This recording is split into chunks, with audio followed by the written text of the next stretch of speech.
A mí no me gusta estar expuesta. O sea, que de los tres yo soy el único que no tiene miedo en este momento. No tienes por qué ir evangelizando al mundo con lo que a ti te gusta o con lo que no. La gente es libre de opinar, de hacer y de decir. Déjalos. Estoy temblando por dentro como un chihuahua.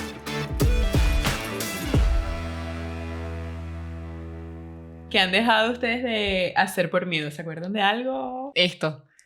Yo creo que los tres estamos aquí temblando. Bueno, yo estoy temblando de miedo. Pero esto no lo hemos dejado de hacer, esto lo estamos haciendo. Exacto. Esta es una de las cosas que estamos haciendo aún con Teniendo miedo. Sí, Bueno, total. que en algún momento dejaste de hacerlo o ni siquiera lo pensaron, ¿no? Por el miedo. Sí, yo creo que cuando estás en esa situación donde se te presenta a lo mejor un reto y tienes miedo, ni siquiera lo tomas en cuenta 100%, porque lo descartas sin pensarlo. ¿Por qué? Tienes miedo y a lo mejor a veces ni lo sabes. Sí, o sea, no es una opción. O sea, Exactamente. No, o sea, no está ni siquiera que lo piensas o dices, bueno, quiero hacer esto, pero... No lo contemplas porque tienes miedo y a lo mejor eso ni lo sabes. O sea, que de los tres yo soy el único que no tiene miedo en este momento. Yo creo. Si tú dices que no tienes miedo. Yo estoy temblando de miedo, aquí no estoy ttemblando de miedo. O sea, estoy tratando de disfrutarme el momento. El miedo que tengo creo que es el más que todo al que dirán, el después. ¿Y por qué tienes ese miedo al que dirán? Todos hemos tenido miedo al que dirán. Todos hemos tenido miedo al que dirán. Vale, pero ¿de dónde viene ese miedo? O sea, a que una persona que conozcas te critique en las redes sociales o te critique por algo de tu cuerpo, de tu aspecto o por algo que dijiste. Yo prefiero siempre pasar desapercibida. Yo prefiero eso 1000 veces. Y el estar expuesta, a mí no me gusta estar expuesta. Y esto es una de las cosas que obviamente nos va a exponer, nos está exponiendo y eso a mí me saca de mi zona de confort porque yo generalmente estoy detrás de la cámara y esto es salir totalmente de mi zona de confort. Pero yo creo que no está mal salir de la zona de confort. Siempre lo digo, si nos quedamos ahí apoltronados, viendo la vida pasar, es que poco vas a hacer, poco vas a atreverte, poco vas a contemplar, hacer nuevas cosas y eso tampoco está bien. Total, yo creo que la zona de confort es muy cómodo quedarse ahí. Una de las cosas que me ayuda a mí es entender que nos vamos a morir, literal nos vamos a morir. Y la gente se va a olvidar de lo que dijiste o de lo que dejaste de hacer. Y sobre todo es que muchas veces pensamos que subimos una foto o alguien la critica y que eso queda en la mente de las personas por toda la vida. Y eso es un segundo. Pero Valentina hizo una pregunta. ¿Qué han dejado de hacer por miedo? Empieza tú, Leonardo. Vale, yo tengo una anécdota que no había dicho. Yo creo que ni mis padres saben esto. Mi sueño es hacer una película. Cuando yo tenía como 22, 20 años, una persona cercana de otra persona cercana a mí, que tenía ciertos ideales en Venezuela, me ofreció una cantidad exorbitante de dinero para que yo hiciera la película que yo quisiera. Y no acepté esa propuesta porque primero sabía que ese dinero venía de una ideología que no comparto. Sentía que me daba demasiado miedo tener en mi espalda, o sea, el peso de una cantidad de dinero, o si el hecho de que esta persona me diera eso, yo tenía que acceder a ciertas cosas de esa ideología de la cual yo no me sentía identificado. Me siento identificado. Yo les podría decir que esa es una de las pocas cosas que he dejado de hacer por miedo. Porque yo creo que en mi caso, yo no le tengo miedo a las cosas simples o sencillas de la vida. O sea, o a las cosas difíciles de la vida. Por ejemplo, más le tengo miedo a nadar en el mar. La situación que yo iba a traer a colación sobre algo que he dejado de hacer por miedo fue nadar en el mar. Hubo un tiempo en Venezuela en el que yo nadaba muchísimo. Entrenaba y si me perdía un entrenamiento al día siguiente lo recuperaba. O sea, yo me esforzaba un montón.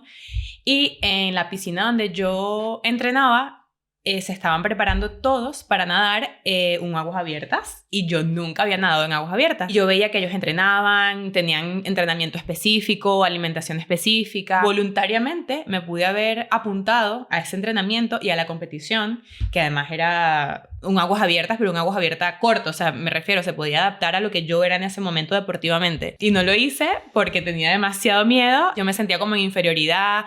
Decía, ¿y si no lo hago? A ver, si tú estás nadando en aguas abiertas y te quedas a la mitad, alguien te va a rescatar. O sea, no vas a morir por nadar allí, ¿sabes? O sea, que si tus capacidades y tus cualidades deportivas no te son suficientes en ese momento, no va a pasar nada. Pero el miedo lo tienes en tu mente, pero en el tu miedo cabeza. estaba en mi mente. O sea, a día de hoy yo digo, yo tenía que haberlo hecho, porque a día de hoy no he nadado todavía en aguas abiertas, que me encantaría, pero en ese momento tenía que haberlo hecho. Aparte de todo, porque es Venezuela, que a lo mejor no lo sé, pero a lo mejor nunca tendré esa oportunidad otra vez, ¿sabes? De entrenar allí, de prepararme allí, de estar allí y hacerlo allí. Entonces, eso es una de las cosas que más me arrepiento de no haber hecho porque no tenía ningún sentido, estaba en mi cabeza. Porque sabes que lo más loco es eso. A mí me pasaba cuando yo estaba en la playa en Venezuela. A mí me gusta nadar, pero yo no entraba tan profundo al mar porque me daba miedo de que un tiburón me atacara. Pero es que es eso, el miedo viene de lo que no conocemos, viene de lo desconocido, de lo que pudiera pasar y que al final seguramente no pasa. Luego dices, ¿cuánta gente en Venezuela conociste que se lo haya comido un tiburón? No existe. Los miedos a veces están solo en tu cabeza. Cuéntanos tú. Yo soy muy miedosa. Ay, no, yo le tengo miedo. O sea, sobre todo a las cosas que no conozco. A mí, una de las cosas que me dio mucho miedo, aparte de esto, el manejar aquí, me da... Bueno, ya no me da tanto miedo, pero sí que me da mucho miedo. Es por eso, es por lo desconocido. Sobre todo a mí me da mucho miedo lo desconocido, lo que no puedo controlar. Con respecto a cosas que he dejado de hacer por miedo, no las tomo en cuenta porque siento que, bueno, no pasó porque no tenía que pasar. No lo veo como que lo dejé de hacer por miedo, lo veo es porque no tenía que pasar. O no estaba preparado, no era el momento indicado, pero no me arrepiento. Pues yo creo que hay una brecha muy corta entre lo que no tenía que pasar y lo que dejé de hacer por miedo. O sea, yo siento que yo pienso, lo que no pasó por algo, pero yo no me hubiese muerto si hubiese nadado en aguas abiertas. O sea, seguro que lo hubiese hecho, a lo mejor hubiese llegado la última, pero lo hubiese hecho. Entonces, hay una brecha ahí muy corta, un límite muy estrechito entre... qué es lo que no tenía que pasar de verdad y qué es lo que tenía que pasar pero yo no me atreví. Eso es allí interesante. Sabes que hace un tiempo estuve leyendo un libro y había una anécdota que decía, había un caballo que le tenía miedo al ruido de los motores. En el ejemplo dicen, ¿qué harías tú si fueses el dueño de este caballo? ¿Te lo llevaras a un campo donde esté lejos de todo ese tipo de ruidos para que el caballo no se asuste? ¿O te lo llevas a la ciudad? Y poco a poco el caballo le va a ir perdiendo el miedo al ruido y se va a acostumbrar y va a vencer el miedo. Yo recuerdo, bueno, esto no viene al caso de ninguna de las anécdotas que estamos comentando nosotros, pero yo me acuerdo cuando yo iba a Caracas en Venezuela, a mí me agobiaba la ciudad. No me daba miedo, pero me agobiaba. Yo decía, ¿por qué esta gente siempre está corriendo? ¿Por qué esta gente siempre tiene prisa? ¿Por qué esta ciudad es tan grande? ¿Por qué este metro? O sea, al final terminamos viviendo en Madrid, que es 5 veces más caótica que Caracas.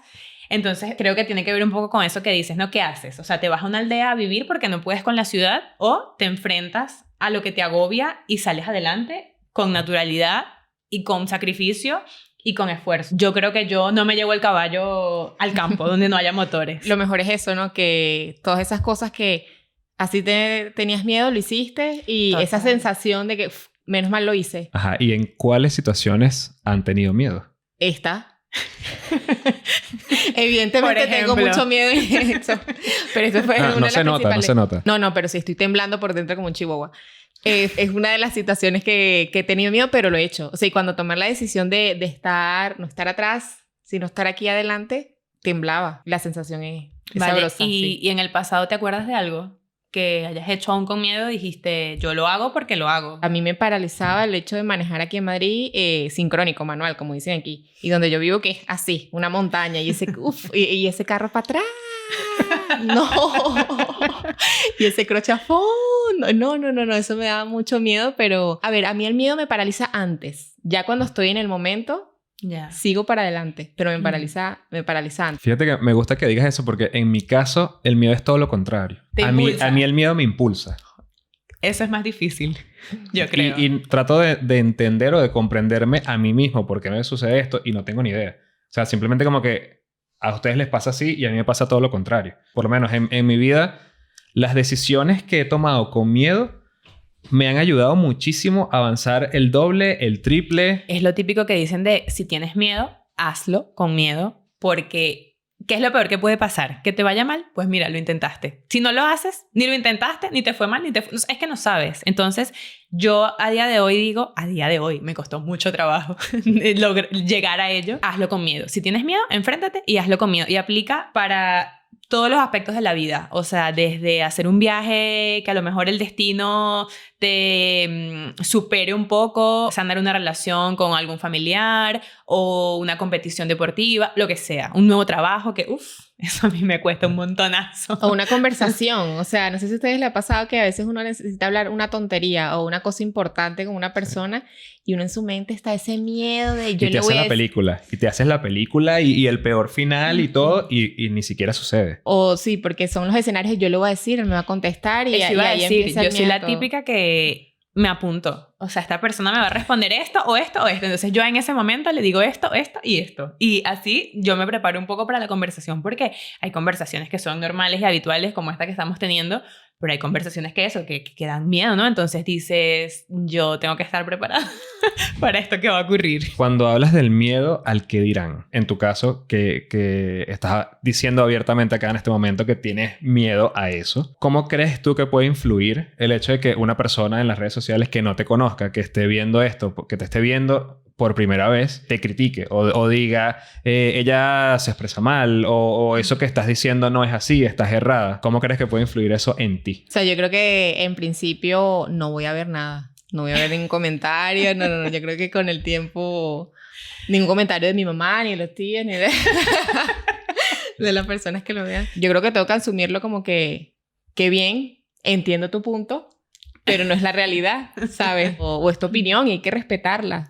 ¿Sabes? Lo que yo no entiendo y no comparto es la necesidad de la gente de manifestar eso de no me gusta, qué fea se ve, qué horrible, qué no ridícula. me gusta que te pintes el pelo así, pero perdona, el pelo teñido lo llevo yo, amiga. Si a ti no te gusta, no te tiñas. O sea, no pasa nada, ¿sabes? Claro. No tienes por qué ir evangelizando al mundo con lo que a ti te gusta o con lo que no. La gente es libre de opinar, de hacer y de decir. Déjalos. Y no creen que, o sea, porque psicológicamente a lo mejor es que esa persona quiere teñirse el pelo de ese color y no lo hace por miedo. Y por eso es que critica. Bueno, hay teorías que dicen que lo que dices es un espejo, o sea, es un reflejo a veces de lo que quieres y no tienes, o de lo que no tienes y quieres. Yo creo que puede ir por allí. De que tú, a lo mejor, es una manera a lo mejor de envidiar. Somos espejos. O quizás esa persona está frustrada, tuvo un mal día, o no está feliz con su vida, o está sola, se siente sola, y ese comunicarse y lanzar algo tóxico, ellos lo hacen sentir mejor. Se sienten escuchados, porque, o sea, que no sé, yo quisiera saber qué siente esa persona o qué lo impulsa a tener que dar un comentario negativo en alguien que no conoce. O sea, con tu comentario tú no le vas a cambiar el color del pelo, tú no le vas a hacer que hable mejor. Correcto. Hay una regla, no sé si ustedes la han leído, la han escuchado, que dice, tú solo puedes opinar de alguien respecto a una cosa que esa persona pueda cambiar en 5 minutos. Si esa persona no puede cambiar en 5 minutos la opinión que tú le estás dando, no se la des. Por ejemplo, tú le dices a una persona, estás gorda, esa persona en 5 minutos no va a perder 5 kilos, ni 10 ni 15, ni uno, me refiero.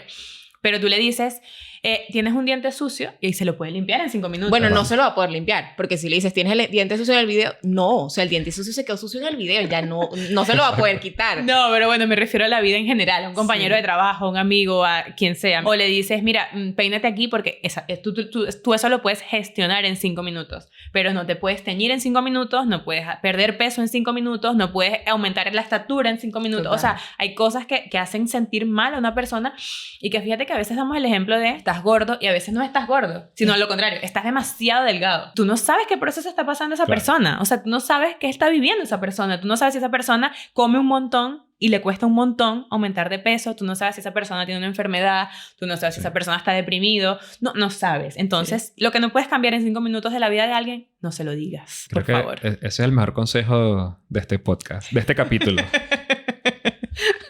¿Sabes qué? A mí me pasó algo que en la pandemia, este tipo de cosas o exponerme públicamente, yo sí soy el típico que está en Instagram discutiendo y dando su punto de vista y eso sí, lo tengo que decir públicamente porque lo soy. Los que me conocen saben que soy así.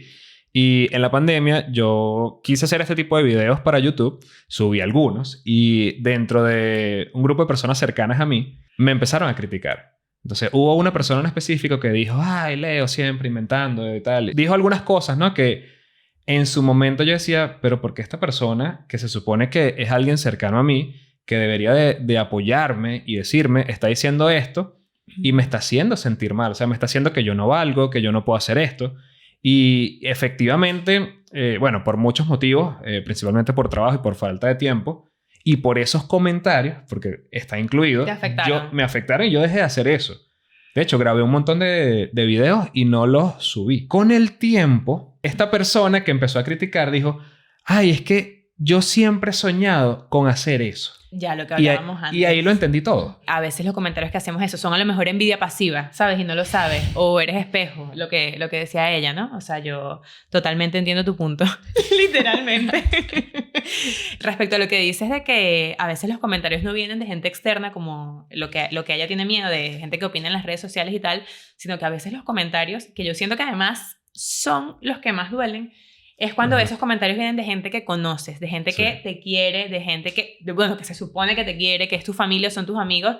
Dices, qué fuerte que esta persona, que debería tenerme aprecio, debería apoyarme, debería estar ahí, no me apoya. Por ejemplo, el ejemplo que yo daba de antes, de que a veces la gente no te critica por estar gordo, sino por estar demasiado delgado, yo lo viví. Yo me acuerdo que en una época de mi vida muy, muy oscura y muy gris, donde yo estaba... Hay fotos de eso. Hay fotos de eso, donde yo estaba en un pozo muy profundo emocionalmente. Nunca he sido una persona muy gorda, pero bueno, siempre tuve kilos de más. Cuando tuve 20, empieza como este bache emocional y tal. Adelgacé porque hacía ejercicio y porque comía bien, pero aparte tenía esta situación que me hacía sentir muy mal y adelgacé muchísimo. Y yo comía, me refiero. O sea, yo comía como una persona normal.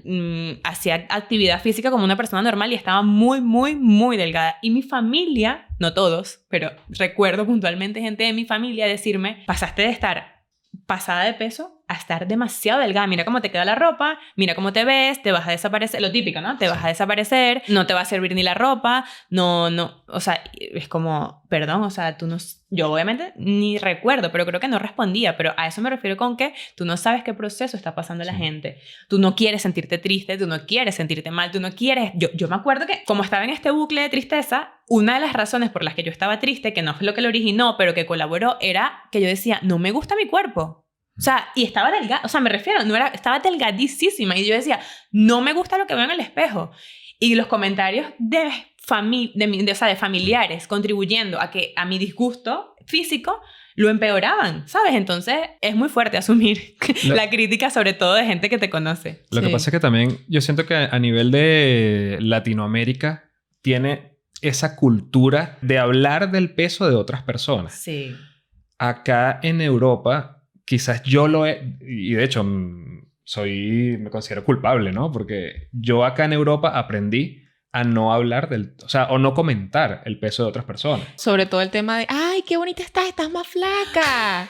Sí. O en Venezuela es, no sé, las abuelas, ay, estás enferma, estás muy flaca, Sí. no, te faltan cachetes. Para las abuelas en Venezuela, estar con Gordito, sobrepeso sí, es sí, sinónimo sí. de salud. Tú Sí. estás saludable si Sí, tú estás sí, sí, pasado de total. peso. Me identifico un poco con lo que dices, que has aprendido a no opinar sobre el peso de los demás, pero yo creo que Europa te da un poco la libertad personal y entiendes que los demás también tienen esa libertad personal a hacer como quieran ser. Sí. O sea, tú en Madrid ves gente disfrazada y a ti te da igual. O sea, tú no te fijas ya en la gente. Ves gente con el pelo mitad verde, mitad morado y te da igual. O sea, me refiero, características físicas que en Venezuela o en Latinoamérica en general serían resaltantes y todos estarían opinando y enviando por el grupo de WhatsApp, mira lo que se hizo esta o mira cómo está la otra. Y aquí a la gente es que le da igual. No digo que sea todo el mundo, pero considero que la gente presta menos atención a las características físicas de las personas, la verdad. A lo mejor es porque Madrid es una ciudad que va muy rápido, también puede ser.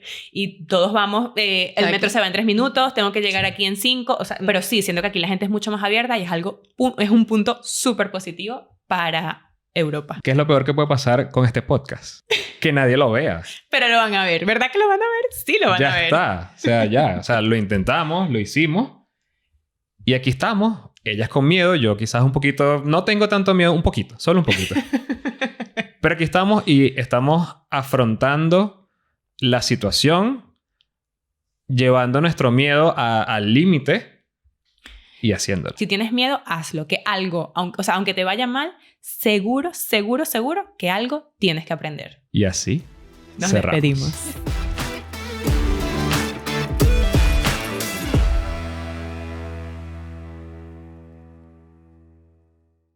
Los bloopers. Ahora, hablemos... No importa, no pasa nada. Continúa.